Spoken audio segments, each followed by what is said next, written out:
ये थोड़ा सा याद रखिएगा, यहाँ फादर ना होकर के होगा फ्रदर। क्या होगा? फ्रदर।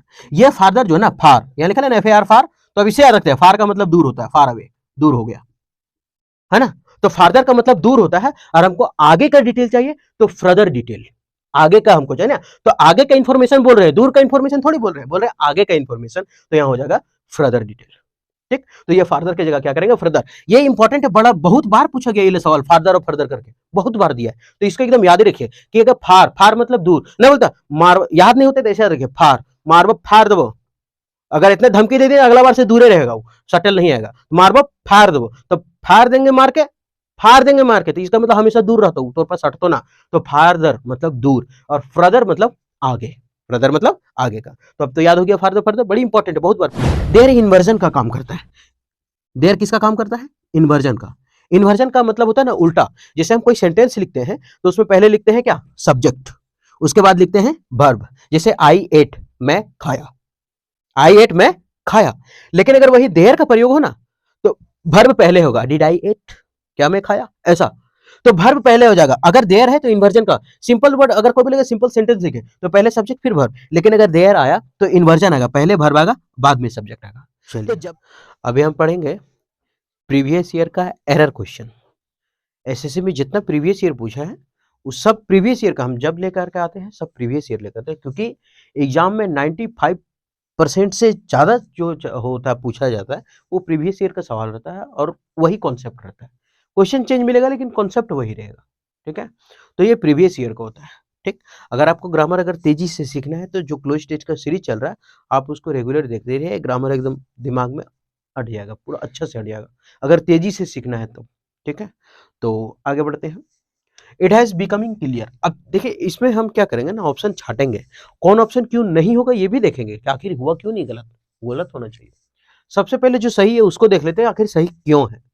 तो यहाँ लिखा हुआ है कि it has becoming clear that attempts, जो अटेम्प्ट होता है टू इम्प्रेस द पीपल, लोगों को इम्प्रेस करने का, हैव फेल्ड, क्या हो गया? फेल हो गया।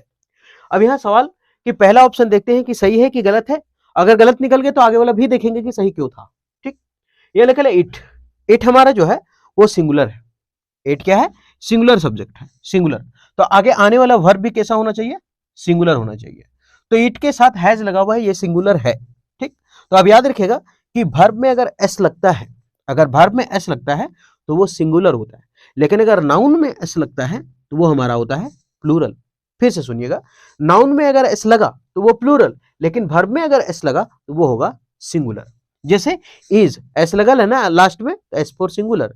वाज, एस लगा लेन लास्ट में, वाज, तो S for singular. Has, S लगा लेन लास्ट में, एस फॉर सिंगुलर। लेकिन अगर वर हैज नहीं है तो वो प्लूरल है, हैव हैज नहीं है तो वो प्लूरल है। कुल मिला के वर्ब में एस लगा तो सिंगुलर, नाउन में एस लगा तो प्लूरल। वर्ब में एस लगा तो सिंगुलर, नाउन में एस लगा तो प्लूरल। तो वर्ब में एस लगा तो ये सिंगुलर था, इट हैज, और ये भी सिंगुलर है।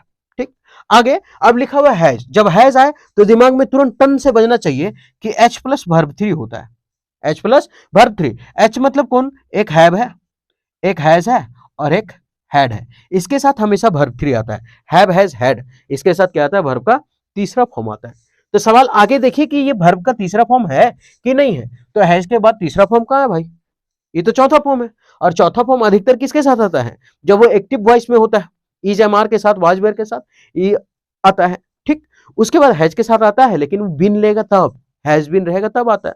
और कब आता है आईएनजी? तो प्रीपोजिशन के बाद अगर वर्ब का प्रयोग करे तब भी आईएनजी आता है। कब आता है? प्रीपोजिशन के बाद, प्रीपोजिशन प्लस वर्ब 4। अगर प्रीपोजिशन के बाद कोई वर्ब आया तो वर्ब का चौथा फॉर्म होगा, अगर नहीं आया वर्ब तो कोई नाउन आएगा, कोई सब्जेक्ट आएगा, कोई ऑब्जेक्ट आएगा, इस तरह से कोई प्रोनाउन आएगा। ठीक, तो प्रीपोजिशन के बाद वर्ब कैसा आता है? वर्ब का चौथा फॉर्म आता है। ठीक है, तो यहाँ एच के बाद क्या आना चाहिए? वर्ब 3। अभी तो पता है एच के बाद हमेशा वर्ब 3 आता है, तो ये बिकमिंग क्या कर रहा है? इसका मतलब यही गलत मिल गया हमको, आगे बढ़ने का जरूरत ही नहीं, लेकिन बताएंगे जरूर कि क्यों नहीं गलत हुआ। तो यहाँ पे बिकमिंग, तो बिकमिंग का वर्ब तीसरा होता है बिकम, बिकम, बिकेम, बिकम, है ना, बिकम, बिकेम, बिकम। तो यहां हो जाएगा हैज बिकम, क्या हो जाएगा? हैज बिकम हो जाएगा। अब इट हैज बिकम क्लियर, ये स्पष्ट हो गया है कि जो अटेम्प्ट होता है, अटेम्प्ट्स टू इंप्रेस। अब टू का कहानी समझे, टू के बाद हमेशा कौन सा वर्ब आता है? टू के बाद आता है वर्ब का पहला फॉर्म।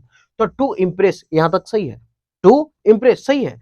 टू के बाद वर्ब वन आता है हमेशा, लेकिन आप याद रखिएगा कि अगर टू के साथ बी आया तो समझ जाना आगे वर्ब थ्री आएगा, तो ये एक्टिव वॉइस को दर्शाएगा ऊपर और नीचे वाला पैसिव वॉइस को बताएगा, क्योंकि टू के साथ बी आया है।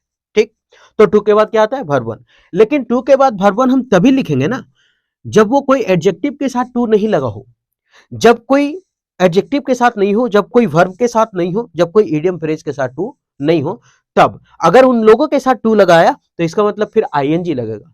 कौन कौन है, जैसे प्रोन टू, तब आईएनजी, क्योंकि इसके साथ आता हमेशा। मतलब टू अगर जिसके साथ लगा हुआ आ गया ना, हमेशा जो लगा साथ आता है, अकेले आ ही नहीं सकता है। जैसे अधेर टू, बिना अधेर टू का, बिना टू का अधेर आएगा नहीं।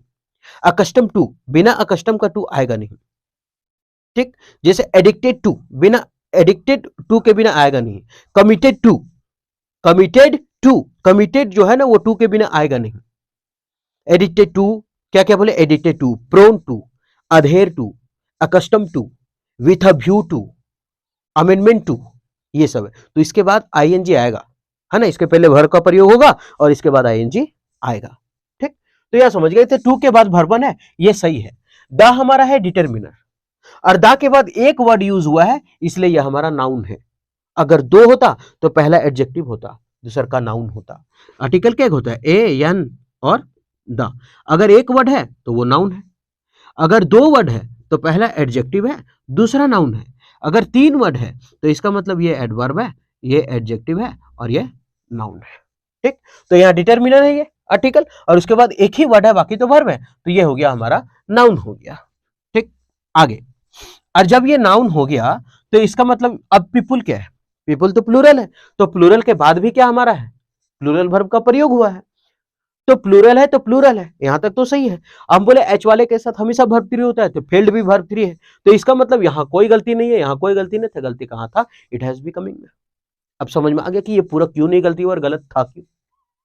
नेक्स्ट आगे बढ़ते हैं। वी प्लूरल है, प्लूरल सब्जेक्ट प्लूरल वर्ब, तो वी प्लूरल है तो ये प्लूरल है, ये ठीक है। आगे वर्ब भी प्लूरल है, यहां तक कोई गलती नहीं है। वी आर अभी तक सही है, क्योंकि प्लूरल सब्जेक्ट प्लूरल वर्ब। अब यहां है कमिटेड, अभी जब हम बता रहे थे तब थोड़ा सा गौर किए होंगे, क्या बोले थे, prone to, addicted to, accustom to, adhere to, with a view to, committed to, committed to बोले थे। ठीक, आगे, तो अब यहां गलती फट से पता लग गया होगा कि साला कमिटेड के साथ अभी बोले थे कि टू, अभी टेकल मुना कर ले, लेकिन टू होता कमिटेड के साथ, तो फिर इन क्या कर रहा है, इनको ये तो गलत हो गया फिर। तो अभी देखो ये कि गलती करता है ये वाला कि नहीं करता है, कि खाली मुंह सुखे बोलता है, खाली बोल दिया नहीं, तो सही बात है इन के बाद। हाँ, अब ये देखना है कि अब यहाँ हम लोग क्या समझेंगे ना कि वी आर, हम लोग गलती क्या करेंगे पढ़ने में कि वी आर री बोले थे कि प्लूरल है, प्लूरल वर्ब है, सही है। कमिटेड, उसके बाद इन बोले थे प्रीपोजिशन, प्रीपोजिशन के बाद आईएनजी आता है, आईएनजी है, सही है। लेकिन नहीं, कमिटेड के साथ हमेशा क्या आता है, टू आता है। Prone to, committed to, accustomed to, with a view to, ये सभी साथ आता है। तो ये कमिटेड यहाँ क्या हो जाएगा, इन के जगह टू हो जाएगा। अब सवाल करिए, टू के जगह तो वर्ब वन बोले थे, तो टू के जगह वर्ब वन कब बोले थे, जब वो किसी के साथ ना आए, बिना टू के ये साथ नहीं आ सकता। मतलब जो हमेशा साथे टू आता है ना उसके बाद वर्ब फोर लगता है, और जो ऐसा ही टू आ गया तब फिर वर्ब वन लगेगा। ठीक, लेकिन जो हमेशा हम क्या क्या बोल रहे हैं फिर से, accustom to, addicted to, adhere to, prone to, with a view to, committed to, ये सभी चीज। तो जितना हम बोले ना वो ज्यादा बार रिपीट हुआ इसलिए हमको याद है, एग्जाम में ज्यादा बार रिपीट हुआ इसलिए याद है। तो इसे याद रखा कि कमिटेड टू प्रोवाइडिंग, अब यहाँ टू आया तो टू के बाद वर्ब वन नहीं, क्योंकि ये तो हमेशा साथ में आता है, और जब साथ में आता है तो क्या हो जाएगा, टू। तो हम क्या बोले, प्रोन टू बोले, और क्या बोले, एडिक्टेड टू बोले, और क्या बोले, विथ अ व्यू टू बोले, और क्या बोले, अधेर टू बोले, और बाकी कमिटेड टू है, और एक था अकस्टम टू भी था। आगे, अब यहां तो गलत हो गया, अब आगे क्यों नहीं गलती वो तो देखें, यू। ठीक, आ हमारा क्या है, डिटरमिनर, डिटरमिनर के बाद एक आया है अ सेफ। ठीक, तो ये हो गया हमारा नाउन। अब एंड, एंड क्या करता है ना, दोनों साइड बराबर करेगा। एंड ये जो है ना वो दोनों साइड बराबर करेगा, अगर इधर वर्ब वन है तो इधर वर्ब वन, अगर टू है वर्ब टू होगा, अगर इधर सिंगुलर है तो आगे सिंगुलर होगा, अगर इधर एडजेक्टिव है तो उधर एडजेक्टिव होगा। मतलब दोनों साइड ये क्या करेगा, बराबर करेगा। ठीक, तो सेफ एंड कंफर्टेबल, तो कैसा है, सेफ है और कंफर्टेबल है। तो आ के बाद आया सेफ एंड कंफर्टेबल, ये क्या है, मतलब सेफ है, मतलब समझ में आ रहा है ना कि मतलब सेफ है, और कंफर्टेबल है, आरामदायक है। आरामदायक ट्रेवल है, ट्रेवल एक्सपीरियंस है। ठीक, तो अब समझ में आ गया कि ये गलती नहीं, क्योंकि एंड के पहले सेफ नाउन, तो एंड के पहले कंफर्टेबल नाउन। आगे कंफर्टेबल ट्रेवल, ये पूरा का पूरा साथ में होगा, हाँ, उसके बाद ये हुआ हमारा नाउन। ठीक, आगे अब यहाँ एक्सपीरियंस, अब ये तो सही हुआ कि हम लोग पहला में तो गलती निकाल चुके थे, ये गलती नहीं था क्योंकि आर्टिकल एक है, आर्टिकल के बाद आया है, उसके बाद यहाँ आया है वर्ड, तो इसका मतलब आर्टिकल के बाद आने वाला एक वर्ड है तो वो नाउन है, दो वर्ड है तो एडजेक्टिव और नाउन है, तीन वर्ड है तो इसका मतलब एडवर्ब है, एडजेक्टिव है, नाउन है। ठीक, तो यहाँ तक सही है, इसका मतलब ये पूरा पूरी क्या है, सही है। तो हमारा आंसर क्या हो जाएगा, कमिटेड टू प्रोवाइडिंग। ठीक, आगे बढ़ते हैं। मोस्ट ऑफ अस, है ना, मोस्ट ऑफ अस हैव। अब सवाल किया छाटे कैसे, आप याद रखिएगा, यहां क्या लिखा है, मोस्ट ऑफ मतलब बहुत ज्यादा, मोस्ट मतलब बहुत में से, मोस्ट ऑफ अस मतलब हम लोग में से जितना भी इच्छा रखते हैं उसमें से एक इच्छा का बात कर रहा है। मोस्ट ऑफ हैव मतलब हमारे पास इच्छाएं बहुत है, और बहुत है प्लूरल है, इसलिए ये प्लूरल है। क्या है, प्लूरल, हम लोग पास बहुत इच्छा है, उनमें से एक इच्छा का बात कर रहे हैं, और बहुत इच्छा है तो हमारे पास प्लूरल है, लेकिन उनमें से एक इच्छा का बात कर रहे हैं, इसलिए आ है और डिजायर है। आ हमारा फिर से डिटर्मिनर हुआ, आर्टिकल हुआ, और ये हमारा ये डिजायर क्या हो गया, नाउन हो गया। अभी तक सही है, अभी तक कोई गलती नहीं है कि most of us have a desire, बहुत सारा डिजायर में से एक इच्छा का बात कर रहे हैं, एक डिजायर। तो बहुतों में से, तो बहुतों के लिए क्या है, प्लूरल, और बहुतों के लिए हो गया हैव, उसमें से एक इच्छा का बात कर रहे हैं तो आ हो गया, और आ डिजायर एक इच्छा का बात हो गया। ठीक, अभी तक कोई गलती नहीं निकला है। आगे यहां लिखा है टू, टू के बाद वर्ब वन आता है, अच्छा ये भी सही है। हम तो डिजायर के साथ तो नहीं बोले कि टू हमेशा आता है, एडिटेड टू, एस कस्टम टू, तो ये डिजायर के नहीं, क्योंकि हम बोले क्या, कोई वर्ब के साथ टू नहीं होना चाहिए, कोई एडजेक्टिव के साथ टू नहीं होना चाहिए, कोई इडियम फ्रेज के साथ टू नहीं होना चाहिए। यहां तो नाउन के साथ टू है, नाउन को तो बोले नहीं थे, क्योंकि आर्टिकल के बाद आने वाला एक वर्ड नाउन होता है, तो इसके साथ टू है ना, खाली वर्ब, एडजेक्टिव और इडियम फ्रेज के साथ टू रहेगा तबे आईएनजी लगेगा, तो बाकी साथ नहीं लगेगा, तो टू के बाद वर्ब वन है तो यहां सही हो गया। आगे wealth, I need to create wealth in the shortest period, किसके लिए, शॉर्टेस्ट पीरियड के लिए, कम समय के लिए। हम क्या बोले, इन प्रीपोजिशन है, आगे आने वाला अगर वर्ब आया तो आईएनजी, और नहीं है तो कोई नाउन आएगा, तो यहां लिखा है क्या, द के बाद क्या आएगा, नाउन आएगा। द शॉर्टेस्ट पीरियड ये नाउन है, ये हमारा एडजेक्टिव है क्योंकि डिटर्मिनर ये है, और आर्टिकल के बाद एक वर्ड है तो नाउन, दो वर्ड है तो इसका मतलब पहला एडजेक्टिव है और दूसरा नाउन है, तो ये नाउन हो गया, ये हमारा एडजेक्टिव हो गया। The shortest period in time, समय में। अब थोड़ा सा एक बार थोड़ा सा यहां याद करने का जरूरत है कि पीरियड इन टाइम नहीं होता है, हमेशा होता है पीरियड ऑफ टाइम। ये याद कर लीजिएगा कि पीरियड ऑफ टाइम का प्रयोग होता है, पीरियड इन टाइम नहीं होता है। ठीक है, बाकी सब गलत था। अगर ऐसे भी देखेंगे ना, मोस्ट अस हैव है, बहुत सारा में से एक अ डिजायर, एक इच्छा, टू क्रिएट वर्ब वन सही है, वेल्थ इन ठीक है, यहाँ द है उसके बाद ये नाउन है, मतलब ये दोनों में कोई गलती नहीं है, या तो ये होगा आंसर या तो नो एरर होगा। ऐसे मारेंगे तो हम लोग को 50-50 तो चांस होगा, 50 का हम लोग मतलब बहुत करीब में 25% में पहुंच गए हैं कि या तो तीसरा होगा या तो चौथा होगा नो एरर। तो अधिकतर तो नो एरर, तो हम लोग तो ढूंढ, हमें सुनो आदमी रे कतनो सही तो कहीं ना कहीं गलती खोज ही लीजिए, भले गलत रो, है ना। तो यहाँ क्या है, तो यहाँ होगा पीरियड ऑफ टाइम। याद रखिएगा हमेशा पीरियड ऑफ टाइम का प्रयोग करते हैं, है ना। समय की अवधि बोलते हैं ना, बोलते हैं समय की अवधि, समय में अवधि बोलते हैं क्या, समय में अवधि नहीं, समय की अवधि। आगे उसके बाद है there is something stored in for everyone, there is something stored in for everyone. अब देखते हैं यहां पे, यहां क्या लिखा है, देयर, देयर इन्वर्जन का काम करता है। देयर किसका काम करता है, इन्वर्जन का। इन्वर्जन का मतलब होता है ना उल्टा, जैसे हम कोई सेंटेंस लिखते हैं तो उसमें पहले लिखते हैं क्या, सब्जेक्ट, उसके बाद लिखते हैं वर्ब, जैसे आई एट, मैं खाया, आई एट मैं खाया। लेकिन अगर वही देयर का प्रयोग हो ना तो वर्ब पहले होगा, डिड आई एट, क्या मैं खाया, ऐसा, तो वर्ब पहले हो जाएगा। अगर देयर है तो इन्वर्जन का, सिंपल वर्ड अगर कोई बोलेगा सिंपल सेंटेंस लिखे तो पहले सब्जेक्ट फिर वर्ब, लेकिन अगर देयर आया तो इन्वर्जन आएगा, पहले वर्ब आएगा बाद में सब्जेक्ट आएगा। तो जब भी किसी सेंटेंस में देयर आ जाए तो समझ जाना है ना कि उसके बाद, देयर के बाद नहीं देखना हमको कि वर्ब जो प्रयोग हो उसके बाद कौन सा सब्जेक्ट है, उसके अनुसार देखना है यहाँ कि वर्ब कौन होगा। अगर यहाँ प्लूरल है तो यहाँ प्लूरल होगा, अगर यहाँ सिंगुलर का प्रयोग है तो यहाँ सिंगुलर होगा, आगे वाले के अनुसार देखेंगे पीछे वर्ब। ठीक है, तो यहाँ देखते हैं कि क्या है, यहां लिखा है देयर, अब लिखा है समथिंग। एक बात याद रखा, every, each, something, somebody, nothing, nobody, anything, anybody, ये सब हमेशा सिंगुलर लेता है, याद रखिएगा। कौन कौन? Something, somebody, nothing, nobody, anything, anybody, every, each, ये सब का सब क्या लेता है? सिंगुलर लेता है। तो हम क्या बोले कि देयर है, और देयर के बाद वाला देखना है कि यहां वर्ब क्या होगा, तो बाद में क्या है? समथिंग। और अभी जितना हम नाम गिनाए सब अपने साथ क्या लेता है? सिंगुलर। तो यहां क्या प्रयोग हुआ है? इज। तो इसका मतलब ये क्या है? सही है। देयर इज समथिंग स्टोर्ड, यहां कुछ जमा किया गया है, मतलब सेंटेंस इज के साथ क्या आ रहा है? वर्ब का तीसरा फॉर्म, और वर्ब का तीसरा फॉर्म आ रहा है, इसका मतलब ये सेंटेंस पैसिव में है। क्यों? क्योंकि बी, बी का कैगो रूप है? बी फॉर क्या था? बाप। बपन के कैगो बेटा? 7 गो। कौन है?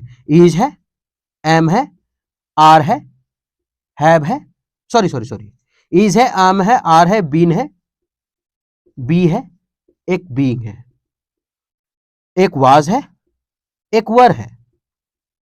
क्या हो गया? 1 2 3 4 5 6 7 8, एक ज्यादा लिख दिए, कौन बोला? अच्छा, बी तो यहां डबल लिख दिया ना, बी यहां और बी यहां है, ठीक। तो ये सातों, ये सभी के साथ अगर वर्ब का तीसरा फॉर्म यूज हुआ है तो समझ जाना कि वो सेंटेंस किसमें है? पैसिव में है। कौन कौन? बी का सातों बेटवेंट के साथ अगर वर्ब 3 है तो इसका मतलब वो पैसिव में है। इज, एम, आर, वाज, वर, बिन और बीइंग, और एक खुद भी, ठीक। बी फॉर बाप होता है ना, बपेन के 7 गो बेटा, और सब बप्पे और बेटवे के साथ लगता है वर्ब का तीसरा फॉर्म, तो वो पैसिव वॉइस में हो जाएगा, ठीक है। तो ये हुआ पैसिव वॉइस। तो यहां लिखा है कि देयर इज समथिंग स्टोर्ड, यहां इज है, इज तो अभी लिखे थे, और उसके साथ वर्ब 3 है, तो मतलब ये सेंटेंस तो सही है, कोई गलती नहीं है, क्योंकि समथिंग सिंगुलर लेता है, सिंगुलर है, और इसके साथ वर्ब 3 मतलब जमा किया गया है, इसका मतलब ये पैसिव में सेंटेंस है। इन फॉर एवरीवन, अब यहां इन भी है और यहां फॉर भी है, दो को प्रीपोजिशन है और दोनों एक के बार है, और नहीं तो ऐसे समझते फॉर के लिए होता है, एवरीवन मतलब प्रत्येक के लिए, अब ये एवरीवन भी सिंगुलर है, तो there is something stored in for everyone. अच्छा, इन फॉर, हम क्या बोले कि यहां कुछ जमा किया गया है लोगों के लिए, एवरीवन प्रत्येक के लिए कुछ जमा किया गया है। हम बोल क्या रहे हैं कि देयर इज समथिंग स्टोर, कुछ जमा किया गया है प्रत्येक के लिए। अब बोल रहे हैं कि प्रत्येक के लिए कुछ जमा किया गया है, तो यहां लिखल का मीनिंग निकल रहा है प्रत्येक के लिए में कुछ जमा किया गया है, प्रत्येक के लिए में, तो ये जो इन है वो तो एक्स्ट्रा लिख दिए ना, फिर कैसे? तो देयर इज समथिंग स्टोर्ड, यहां कुछ जमा किया गया है फॉर एवरीवन, प्रत्येक के लिए। अगर नहीं लिखा, अगर इन भी लिखल है तो देयर इज समथिंग स्टोर, यहां कुछ जमा किया गया है इन फॉर एवरीवन, प्रत्येक के लिए में, तो ये तो हिंदी में भी बोल रहे तो गलत है, तो फिर इंग्लिश में सही कैसे होगा? तो फिर इनको क्या करना पड़ेगा? काटना पड़ेगा, ठीक। आगे बढ़ते हैं। We might supply so much evidence, so much evidence. अच्छा, we might supply so much evidence in try to explain, मतलब कुछ एक्सप्लेन करने के लिए हम बहुत सारा एविडेंस को सप्लाई कर सकते हैं, दे सकते हैं, हमें जरूर ऐसा करना चाहिए। माइट ये क्या बताता है? ज्यादा को बताता है ना। तो वी माइट सप्लाई, हमें सप्लाई करना चाहिए so much evidence in try to explain, explain करने के लिए बहुत ज्यादा सबूत की जरूरत होता है, ज्यादा सबूत देना चाहिए। तो वी सही है। माइट क्या है? हमारा मॉडल, और मॉडल के बाद हमेशा वर्ब का कैसा फॉर्म आता है? वर्ब का पहला फॉर्म आता है, मॉडल के बाद वर्ब का पहला फॉर्म। लेकिन अगर मॉडल के बाद बी आ गया तो उसके बाद वर्ब 3 आएगा, क्योंकि मॉडल प्लस बी अगर आता है और वर्ब 3 है तो इसका मतलब वो सेंटेंस पैसिव में है, लेकिन अगर 1 है तो वो एक्टिव में है। तो मॉडल है, सप्लाई वर्ब 1 है, इसका मतलब सेंटेंस किस में है? एक्टिव में है। तो यहां होगा वर्ब का पहला फॉर्म है, ये वी है, माइट है, और इसका मतलब यहां सही है सो मच, सो मच। अब यहां देखते हैं कि ये सो मच सही कि नहीं, सो तो सही है कि we much supply so much, बहुत ज्यादा। अब यहां एविडेंस, एविडेंस क्या है? अनकाउंटेबल, और अनकाउंटेबल के साथ हम क्या प्रयोग करते हैं? मच का प्रयोग। एक दो चीज होता है, एक होता है मेनी, एक होता है मच। मेनी, ये मेनी के बाद आता है प्लूरल, लेकिन मच के बाद आता है सिंगुलर। मच किसके लिए? सॉरी, मेनी के बाद प्लूरल मच नहीं, मेनी आता है काउंटेबल के लिए, मेनी आता है काउंटेबल के लिए, और मच आता है अनकाउंटेबल के लिए, ठीक। मेनी किसके लिए आया? काउंटेबल। मच किसके लिए आया? अनकाउंटेबल। हाँ, अब लिख सकते हैं कि मेनी के बाद हमेशा क्या आता है? प्लूरल आता है। लेकिन अगर मेनी के बाद ए लग गया तो फिर क्या आएगा? सिंगुलर आएगा। मेनी के बाद अगर आ लगा है तो वो सिंगुलर, लेकिन मेनी के बाद अगर छुछे मेनी रहे तो प्लूरल, और मेनी के बाद अगर आ है, आ तो सिंगुलर काउंटेबल नाउन, तो ये सिंगुलर लगेगा, ठीक। याद रखेगा, मेनी किसके लिए? काउंटेबल के लिए, और मच अनकाउंटेबल के लिए। अब जब मच अनकाउंटेबल के लिए है तो एविडेंस हमारा वही है ना, प्लूरल नहीं बनाते इसको, तो इसका अनकाउंटेबल है तो मच यहां तक सही है, मतलब ये भी सही हो गया क्योंकि मॉडल था, मॉडल के बाद वर्ब है, कोई गलती नहीं। सो मच, मच हमारा अनकाउंटेबल के साथ लगता है, एविडेंस अनकाउंटेबल है, ये भी सही है। अब आगे इन क्या है, प्रीपोजिशन है, प्रीपोजिशन के बाद आने वाला वर्ब कैसा होता है, वर्ब का चौथा फॉर्म फोर, तो फिर ये ट्राई वर्ब का पहला क्या कर रहा है, तो यहां करना पड़ेगा ट्राइंग। अब टू एक्सप्लेन, किसके लिए, एक्सप्लेन के लिए, ठीक। तो इन ट्राइंग प्रीपोजिशन के बाद वर्ब फोर रहता है, समझ में आ गया कहां से छाटे। आगे अब वी क्या है, प्लूरल, हम लोग हैं, वी मतलब हम लोग, तो हम लोग प्लूरल हैं। अब हैव वर्ब है, वर्ब में एस लगता है तब तो सिंगुलर होता है, वर्ब में एस लगा तो सिंगुलर, एस फॉर सिंगुलर, लेकिन यहाँ हैव है, इसका मतलब प्लूरल है, तो वी हैव यहां तक सही है, यहां कोई गलती नहीं है। वी हैव नॉट मेट, हम लोग नहीं मिले हैं, ठीक। अब हैव क्या है हमारा, हम बोले एच के साथ हमेशा क्या होता है, एच के साथ हमेशा वर्ब का तीसरा फॉर्म, एच में होता कौन है, हैव हैज हैड। अब हैव हैज हैड के साथ वर्ब का तीसरा फॉर्म है, तो इसका मतलब वी हैव नॉट मेट, हम नहीं मिले, ये भी सही है, अभी तक कोई गलत नहीं है, ठीक। We have not met some of our friends, अब ये सम के बाद आने वाला नाउन कैसा होता है, प्लूरल होता है, तो सम के बाद नाउन जो आया है वो क्या है, प्लूरल है, तो इसका मतलब सही है। ऑफ आवर फ्रेंड्स, हम अपना दोस्त का बात कर रहे हैं, ऑफ आवर फ्रेंड्स, ऑफ, अभी ऑफ आवर फ्रेंड्स अपने दोस्त का बात कर रहे हैं, तो इसका मतलब सम के बाद प्लूरल है, इसका मतलब ये भी सही है। गलती क्या है यार, 6 मंथ्स, देखते हैं, अब 6 है इसलिए महीना लिखा है, मंथ से लिखल है, 6 मंथ्स प्लूरल, तो यहां भी सही है। गलती क्या है, तो गलती ये है कि ये सिंस और फोर है, वो तो लगता है ठीक है, लगता है हैव के साथ वर्ब परफेक्ट में, तो यहां तक तो सही है, सिंस और फोर लगता है। अब यहां समझने वाली बात है कि क्या ये सिंस सही है, फोर सही है, ये तो पॉइंट ऑफ टाइम के लिए आता है, छोड़ पॉइंट ऑफ टाइम ना याद रख, ऐसे याद रखते हैं। एक होता है सिंस, एक होता है फोर, ठीक। हम बोलेंगे कि अभी कोई नया नया बच्चा घुस गया यहां पर, और हम बोले कि लिखो फोर, तो सट से लिख देता फोर, वो नहीं जानता कि एफ ओ आर के बारे में बात कर रहे हैं, क्योंकि हम तो बात कर रहे हैं सिंसर फोर, यहां सब जान रहा है कि सिंसर फोर का बात हो रहा है, एफ ओ आर का, लेकिन कोई नया बच्चा घुस लिखो फोर, तो फोर लिख देगा नंबर, ये लिख देगा फोर, क्योंकि शॉर्टकट पड़ेगा उसको, तो ये लिख देगा नंबर।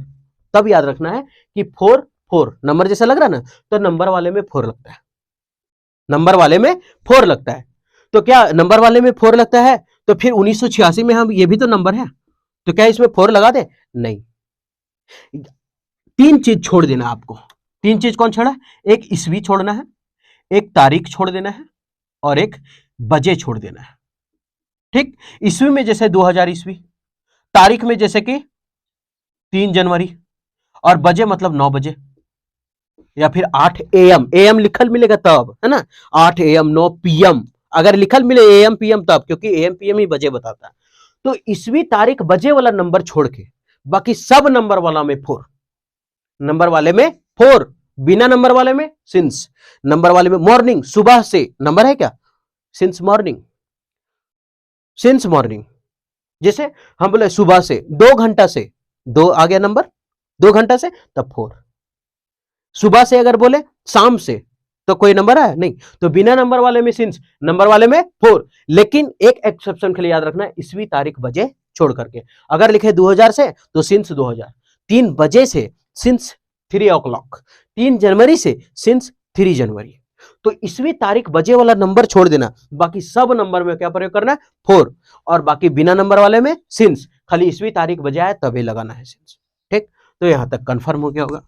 आगे अब तो यहां क्या है, 6 मंथ, 6 मंथ, अब जब 6 मंथ लिखा है तो ये क्या है, नंबर है। अब नंबर आ गया तो हमको चेक क्या करना है, ईस्वी तारीख बजे नहीं होना चाहिए, क्या ये ईस्वी है, नहीं, क्या ये तारीख है, नहीं, क्या ये बजे है, समय बता रहा, नहीं, तो इसका मतलब यहां क्या हो जाएगा, फोर, नंबर वाले में फोर, ईस्वी तारीख बजे छोड़ के, ठीक। आगे बढ़ते हैं, माई हाउस, मेरा घर, माई हाउस मेरा घर, हम बता रहे हैं ये पॉजिटिव एडजेक्टिव का काम कर रहा है, मेरा घर, क्योंकि हक दर्शा रहा है ना, माई हाउस इज, अब हाउस मेरा तो सिंगुलर है, तो यहां लिखे हैं इज। अब मोर क्या है, कंपैरेटिव डिग्री, तो यहां तक तो सही है, माई हाउस में कोई गलती नहीं है, इज मोर, अब इज किसके लिए है, ये इसके लिए, सिंगुलर है तो ये सिंगुलर है, यहां तक सही है, इज तक सही हो गया है। अब आगे देखते हैं, मोर किसके लिए है, कंपैरेटिव डिग्री में तुलना करने के लिए प्रयोग करते हैं, कंपैरेटिवली तुलना करते हैं, और तुलना करने में हम लोग करते हैं मोर देन। तो आगे मोर देन है क्या, तो मोर देन सही है। ठीक, more than spacious than my sister, मतलब मेरा घर जो है वो ज्यादा स्पेसियस है, किससे, मेरा सिस्टर से, कि मेरे सिस्टर के घर से। यहां तो तुलना खाली सिस्टर से कर दिए कि मेरा घर जो है वो बहुत ज्यादा स्पेसियस है मेरे सिस्टर से है। अभी हम बोलेंगे कि हम बड़ा हैं तुम्हारा घर से, तो तुलना कैसे हुई, हम बड़ा है तुम्हारा घर से नहीं, हम बड़ा है तुम्हारे घर वालों से, है ना, तोर माँ बाप से हम बढ़िया, है ना, तोर घर वाले ने कहा तुम उठा फेंक दो सबके। तो तब जैसे हम मान लेते हैं कि कोई जानवर का तुलना कर रहे हैं कि मेरा बिला तुम्हारा हाथी से बड़ा है, ये तुलना हुआ, हमारा बिला तो हाथी से बड़ा है, या फिर मेरा बिला तुम्हारा घर में जो पेड़ है उससे बड़ा है, तो ये कोई तुलना नहीं हुआ। हम यहाँ तुलना कर रहे हैं, हम मेरा घर जो है तोर बहिनियस बड़ हो, मेरा घर तोर बहिनियस बड़ है, ये तुलना कोई हुआ, अरे मेरा घर तोर बहिनिया घर से बड़ है, तो मेरा घर तुम्हारी बहन के घर से बड़ा है, तुम्हारी बहन से बड़ा नहीं है। तो यहां तुलना हो रहा है कि my house is more spacious than my sister, मतलब मेरे सिस्टर से ज्यादा स्पेस वाला तुम्हारा घर है, बहन से ज्यादा, ऐसा नहीं, बहन से नहीं, बहन का घर से करेंगे ना। तो या तो आपको करना होगा my house is more spacious than my sister house, ये कर दीजिए, और नहीं तो फिर खाली एपोस्ट्रोफी एस लगा दे छुछे, है ना, सिस्टर्स, सही हो गया, है ना। तो कोई भी चीज का तुलना उसी से करेंगे। दिल्ली के गलियां मुंबई के गलियों से बड़ा हुआ या फिर तंग है, ऐसा लिखेंगे, दिल्ली के गलियां से मुंबई के गलियां से दिल्ली बड़ा है, ये गलत है, मुंबई की गलियों से दिल्ली की गलियां बड़ा, ऐसे कर सकते हैं। तो जिसका तुलना जिसके साथ कर रहे हैं उसको बताना पड़ेगा। तो यहां हम बहन का तुलना घर से नहीं कर रहे, बहन का घर का तुलना कर रहे हैं, इसलिए सिस्टर या फिर सिस्टर हाउस। ठीक, आगे एज, क्योंकि इट, अब इट क्या है, सिंगुलर, अब इट हमारा सिंगुलर है, तो आगे वर्ब कैसा प्रयोग हुआ, सिंगुलर, यहां तक सही हो गया। अब हैज बिन आ गया, ठीक, हम बोले कि एच के साथ वर्ब 3 आता था, बी का तीसरे रूप तो है बिन, हम बोले हैज बिन के साथ आईएनजी का प्रयोग है, इसका मतलब चल कोई बात नहीं, प्रेजेंट परफेक्ट कंटीन्यूअस टेंस सही है, ना याद हो तो छोड़ दो, प्रेजेंट परफेक्ट कंटीन्यूअस कुछ याद रखो, हैज के साथ वर्ब 3, हाँ ठीक है, आईएनजी लगता है, हाँ लगता है, वही लोग प्रयोग करते हैं ना, सिंस और प्रोनोम तो आ जाता है। तो as it has been raining heavily, क्योंकि बहुत भारी वर्षा हो रही थी, सिंस 2 आवर्स, कब से, 2 आवर, 2 घंटों से। अभी हम जब बता रहे थे कौन क्वेश्चन था, ये वाला, तो उसी में आ गया था, आज 2 बार आ गया ये क्वेश्चन, 2 घंटा से नंबर आया ना, तो नंबर आया तो क्या लगेगा, नंबर वाले में 4, लेकिन ईस्वी नहीं होना चाहिए, घंटा है तो ईस्वी कहां है, घंटा है, ईस्वी है ये नहीं, बजे है क्या, है घंटा है, बजे कहां है, तारीख है क्या, घंटा है, तारीख, तारीख है ये नहीं, क्या है, 2 घंटा, तो 2 घंटा है ना, ईस्वी है ना, तारीख है ना, बजे है, और नंबर वाले में तो 4 लगता है, खाली ईस्वी तारीख बजे नहीं होने चाहिए, और ईस्वी तारीख बजे है भी नहीं और नंबर भी है, तो इसका मतलब सिंस का क्या होगा, 4, तो 4 2 आवर्स। आगे गलती क्यों नहीं है वो देखते हैं, द हमारा डिटर्मिनर, द के बाद आगे आने वाला एक वर्ड है, इसका मतलब वो नाउन है, और चिल्ड्रेन प्लूरल है, तो प्लूरल वर्ब आर प्रयोग किया गया है, मतलब ये भी सही है, कोई गलती नहीं है। एट होम, घर पर, एट स्थान बताता है छोटे स्थान, तो घर पर का बारे में बता रहे हैं, ये भी सही है, पहला सही था, इसका मतलब गलत तो यही हो गया, तो सही क्यों था पता चल गया। आगे, how many eggs were put into the basket, कितना अंडा रखा रे बाबा, कितना अंडा रखा, तो हाउ मेनी, अभी मेनी का कहानी समझा दिए कि मेनी आता है काउंटेबल में और मच आता है अनकाउंटेबल में, तो हाउ मेनी एग्स, अब अंडा तो गिन ही सकते हैं, और मेनी के बाद अभी हम उधर पढ़ा रहे थे तो बता रहे थे तो कि मेनी के बाद तुरंत आता है प्लूरल नाउन, लेकिन अगर मेनी के बाद अगर ए आया तब आएगा आगे सिंगुलर, और अगर आ पहले आ गया ना, आ ग्रेट मेनी, आ ग्रेट मेनी, तब आगे आएगा सिंगुलर, नहीं याद हो रहा है ऐसे करो, मेनी के बाद सॉरी सॉरी सॉरी आ ग्रेट मेनी के बाद प्लूरल, मेनी के बाद प्लूरल, मेनी के बाद प्लूरल, बीच में कुछ ना आवे चाहिए, बीच में कुछ नहीं आना चाहिए, मेनी के बाद बीच में ए आया तो आ तो सिंगुलर काउंटेबल है, तो सिंगुलर होगा। ठीक, आगे देखते हैं ये सही है कि गलत है। हाउ मेनी, कितना, अब मेनी के बाद अगर मेनी के बाद एक वर्ड है तो खाली ए तो है नहीं आर्टिकल, तो मेनी के बाद क्या आएगा, प्लूरल, तो यहां तक सही है, और जब प्लूरल है तो वर्ब भी प्लूरल होगा, ये वर्ब सही है, क्योंकि एस फॉर सिंगुलर होता है, was singular, has singular, is singular, तो एस फॉर सिंगुलर है, यहां तो ऐसा ही नहीं थी, इसका मतलब प्लूरल है, ये भी प्लूरल, ये भी प्लूरल, यहां सही है। पुट इनटू का मतलब होता है अंदर रखना, पुट इनटू मतलब अंदर रखना, ये भी सही है, कहां पर रखे, द डिटर्मिनर है, सही है। बास्केट हमारा नाउन है, मतलब सही है, यानी कि सब का सब क्या है, सही है, तो इसका मतलब ये क्या है, सही है, नो एरर।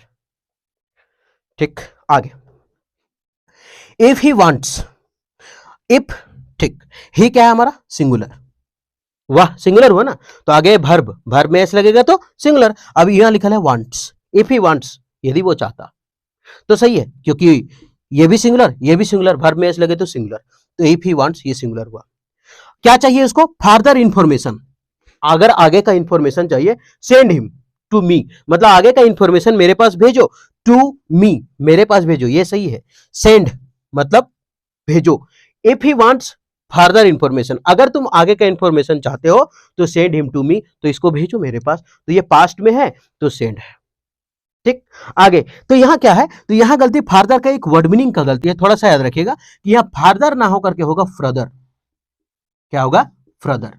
ये फादर जो है ना, फार, यहां लिखा है ना FAR फार, तो अब इसे याद रखते हैं, फार का मतलब दूर होता है, फार अवे, दूर हो गया, है ना, तो फादर का मतलब दूर होता है, और हमको आगे का डिटेल चाहिए तो फर्दर डिटेल, आगे का हमको चाहिए ना, तो आगे का इंफॉर्मेशन बोल रहे हैं, दूर का इंफॉर्मेशन थोड़ी बोल रहे हैं, बोल रहे हैं आगे का इंफॉर्मेशन, तो यहां हो जाएगा फर्दर डिटेल। ठीक, तो ये फादर की जगह क्या करेंगे, फर्दर। ये इंपॉर्टेंट है, बड़ा बहुत बार पूछा गया ये सवाल, फादर और फर्दर करके बहुत बार दिया है, तो इसको एकदम याद ही रखिए कि अगर फार, फार मतलब दूर नहीं बोलता, मार, याद नहीं होते तो ऐसे याद रखिए, फार मारबो, फार दबो, अगर इतने धमकी दे दिए अगला बार से दूर रहेगा, वो सटल नहीं आएगा, तो मारबो फार दबो, तो फार देंगे मार के, फार देंगे मार के, तो इसका मतलब हमेशा दूर रहता हूं, तो पास सटतो ना, तो फारदर मतलब दूर, और फ्रदर मतलब आगे, ब्रदर मतलब आगे का, तो अब तो याद हो गया, फारदर फर्दर बड़ी इंपॉर्टेंट है, बहुत बार पूछा इसे। ठीक है, तो ये था एरर का सवाल। ठीक, तो उम्मीद करते हैं कि एरर आप खाली ये नहीं सीखेंगे कि गलत कौन है, आप ये भी सीखेंगे कि गलत क्यों नहीं है, और इसमें ग्रामर भी बहुत प्रयोग हुआ है। ठीक है, तो आप अगर ऐसे ग्रामर बनाएंगे, ऐसे ग्रामर सीखेंगे, तो आप इंग्लिश में एकदम कचाकच, है ना, किसी को भी तोड़ सकते हैं। तो उम्मीद करते हैं कि ठीक लगा होगा, और अगर ठीक लगा तो फिर कंटिन्यू रहिए हमारे साथ, और फिर मिलते हैं नेक्स्ट वीडियो में।